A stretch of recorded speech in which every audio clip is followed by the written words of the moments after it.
Now, ladies and gentlemen, from Tachi Palace here in Lemoore, California, this is the main event of the evening. 3 5-minute rounds scheduled in the bantamweight division. Sanctioned by the California State Athletic Commission, the executive officer in attendance at cage side, George Dobbs. The 3 judges scoring this bout on the 10-point must system: Jackie Dakin, Steve Morrow, and Ralph McKnight. And when the action begins inside the cage, the third man in charge, Jason McCoy. And now, ladies and gentlemen, the judges are ready and the fighters are ready. Lemoore, California, make some noise if you are ready! Introducing to you first, fighting out of the blue corner, a boxer and wrestler standing 5 feet 6 inches tall. Official weight, 134 1/2 pounds. As a professional, he stepped into the cage tonight for the 21st time, bringing 14 victories and 6 defeats. Hailing from Los Angeles, California, here is Chad the Savage George!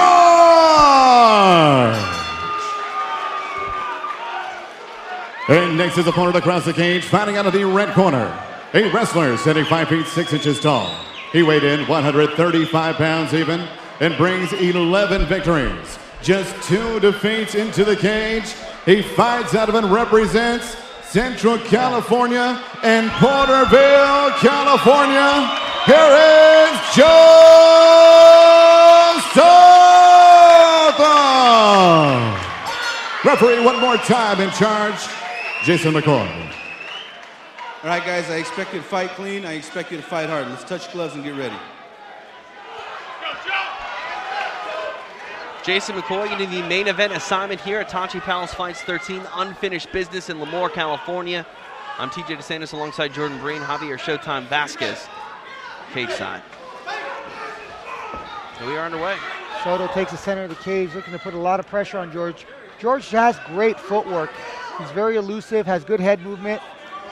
Soto's got to be careful not to walk into something big.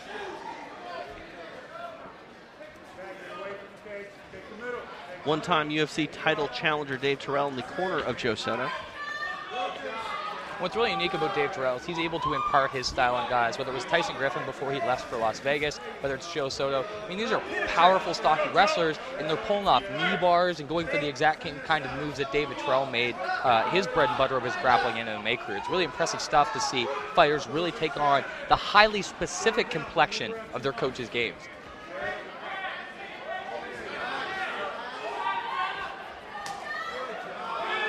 Nice leg kick by Chad George.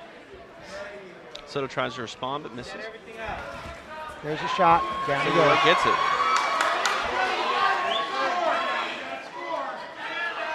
Butterfly guard here for Chad George. Chad George is a very competent grappler, but training with the likes of Dave Terrell, Joe Soto has been through the meat grinder.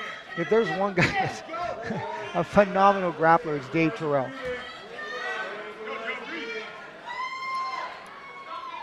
Dave Terrell, highly respected by a lot of fighters. The Diaz brothers definitely always complimentary towards Dave Terrell's technique and skill. The whole Cesar Gracie family, I mean, when Cesar Gracie grapplers talk about that whole lineage, they talk about Cesar Gracie as a father figure, but they talk about Dave Terrell kind of as a favorite uncle. You know, he's the father's oldest brother kind of thing, and they respect him in a way that they really don't respect anyone other than Cesar Gracie. Looks like a half mount here. He had him crossed over, had his knees crossed over. I really like the way Joe Soto's passing. What he's doing is he's trying to bring one of his knees in between Chad George's legs, kind of splitting the guard, I call it. And by doing that, it prevents the use of the butterfly guard. And it makes it to where Chad George's head is easily reachable with strikes. Chad George trying to frame up Kimura here. He's going to put his head in the armpit and counters right out. Corner of Soto begging their fighter to open up and throw some strikes from the top position. This is what's tough for Chad George. He's a good grappler and he's a good wrestler, but Soto's a better wrestler, so if they're on the ground, it's probably going to be him in top position unless he can sweep. He's going to try to find some way to get on the feet and hurt Joe Soto. As we talked about earlier, set it up, and that kind of transition is what we're talking about. He just can't play bottom the whole time. He has to get back up. He has to find some kind of way. Beautiful little triple attempt. Oh, I thought he was going down. Very good balance by Joe Soto. That was that same trip I was talking about earlier in the night, up against the fence. Fighters outside. back at range. Chad George against Joe Soto in our main event of Tachi Palace Fights 13. 2 minutes remain here in the first round.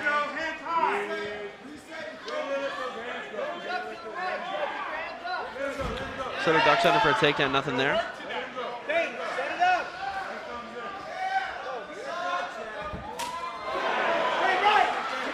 Kick by Soto.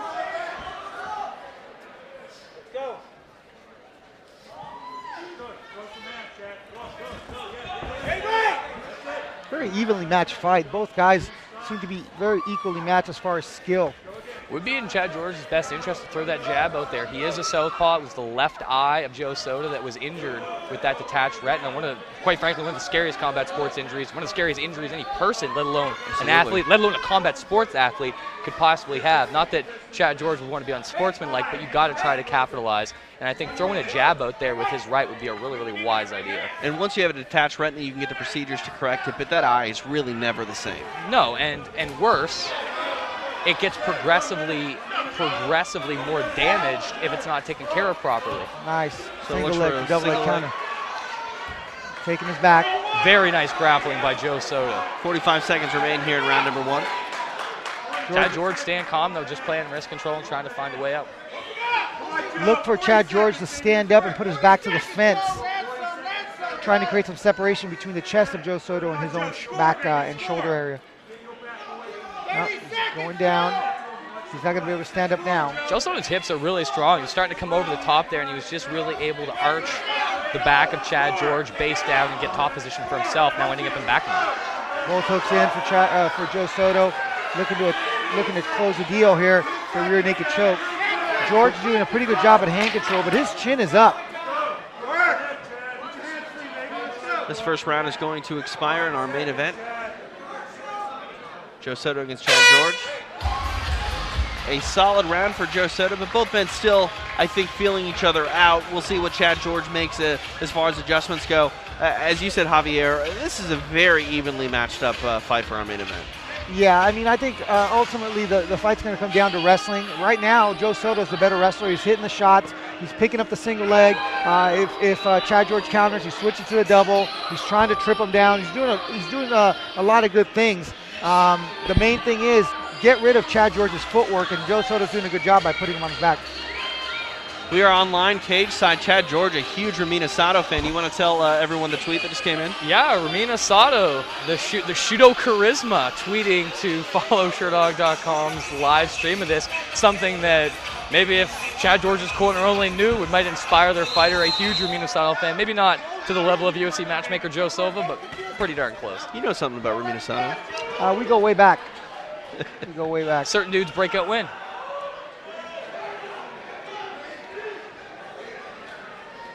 Second round about to get underway. Chad George taking on former Bellator champion Joe Soto here at Tachi Palace Fights 13 in Lemoore, California.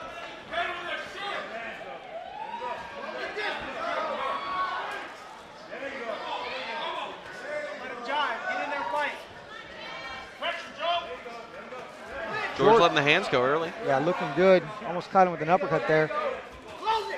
It is. Oh! Oh! Now that might have been an illegal knee. No, it was a kick. He ended up catching it with a kick. Or illegal kick.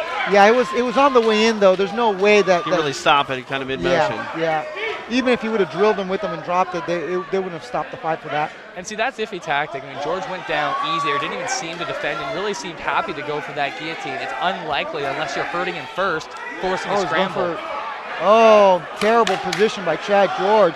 Basically turned his back and almost got caught with the rear naked choke because of it. I didn't understand what that defense was all about. We mentioned Ramina Soto. That's the kind of thing we're talking about. Old school grappling that really emphasizes going for the gusto and sacrificing position. You saw it there. He nearly got rear naked choked with no hooks. 1 minute into the second round, Joe Soto working the back of Chad George, trying to get that rear naked choke, trying to slide the forearm under the neck of George. Not able to do so yet. Hand fighting resumes. Chad George doing a pretty good job of hand fighting Joe Soto here. Joe Soto on the weak side is considered with the choking hand near the top, but this side is actually a stronger submission side because you have more options. You have the arm bar, you have the triangle from the back, you also have the rear naked choke. Right here, George putting the weight on top of Joe Soto, and if he drives his weight north so to put his own chest above Joe Soto's head, it makes it impossible to choke for Joe Soto.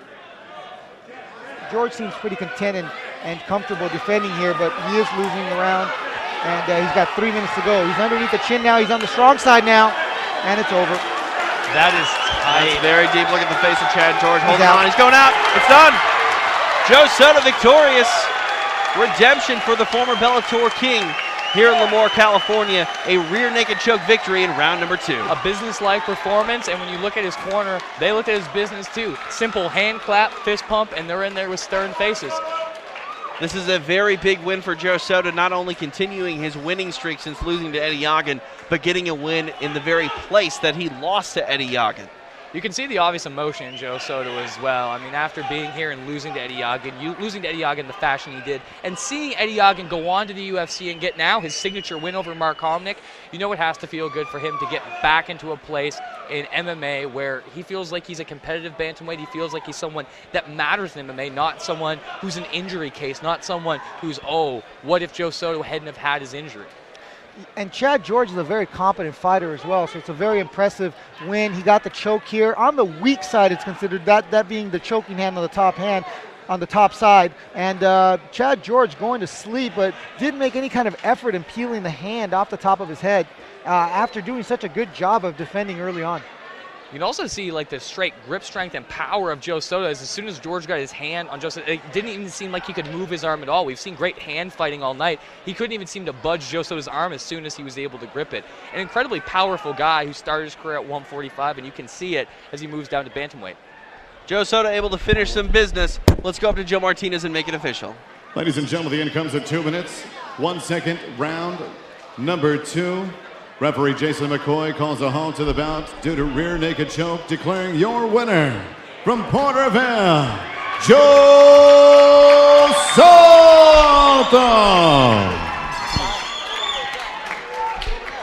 Go out the door.